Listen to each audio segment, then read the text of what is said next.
Olá, o meu nome é Maria Filipe Castro e sou o nome de Drew Wool e hoje vou-vos ensinar a criar uma pequena gota com este lã amarela.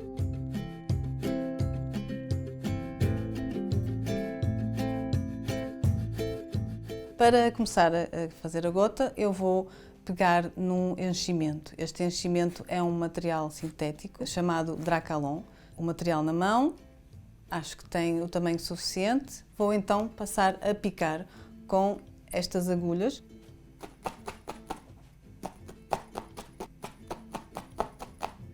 Vou passar a usar a lã e vou aplicar a lã com outra agulha de número diferente. Se repararem, já começa a ficar mais sólida. Apertar a ponta superior e vou marcar essa ponta com a agulha. Quanto mais camadas de lã a peça levar, mais sólida fica.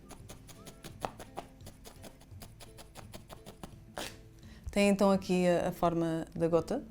Pode ser ainda mais refinada, pode acrescentar-se braços, pernas, uma cara, dar uma personalidade a esta gota, ou então mantê-la só como forma.